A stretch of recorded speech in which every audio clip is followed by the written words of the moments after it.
Okay, so this is the Larva-XL that I was talking about from a while back, where I was going to do the upgrade for the parts. Basically, it's almost unrecognizable here. The only thing that's left is the Diamond BTX, the Crazy Bee F4 V3, and the RunCam Nano 2. I've changed the canopy, the frame, and the motors, and I removed the connectors, very difficult, from the Crazy Bee board, and direct soldered the wires for these motors. And for this crazy experiment, I've decided to go to a really big motor. You guys have seen this motor before on my channel. It's the Brother Hobby 1402 8100 kV, and I did try this on 2S, which I thought would probably be safer on this 75mm LDARC prop. It's about 3 inches. Actually, it's about 2.9 inches.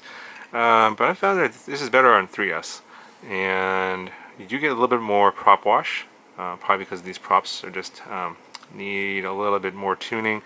So it just definitely runs better on 3S than 2S on the setup, and you are going to need to reduce the filtering to get less prop wash on this particular prop and this motor, but after you do that, it flies totally fine. Yeah, let me just show you how much this weighs. Obviously it's going to weigh a little bit more, but it was a fun little experiment here.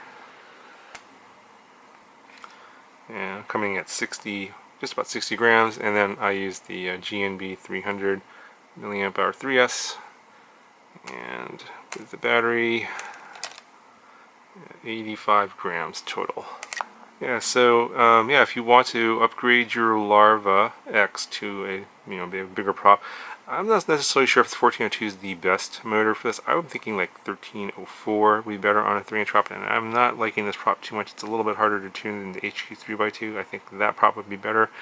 This has yeah, the top end is pretty nice. It's pretty smooth, but you get a lot of prop wash on this, especially when you're doing kind of acro tricks, and you get more on this one than on the HQ prop. It is a little bit lighter than the HQ prop, so if you guys are wondering. But essentially, if you want to take your Larva-X parts, change the canopy, and use some different motors, and maybe a bigger frame, because there's not a lot of 3-inch frames out there now, you can definitely move up to a bigger motor and get a little bit more performance on a bigger prop for your Larva-X. So anyway, hope you found this video helpful. Here's some more flight footage, and I'll talk to you guys in the next one.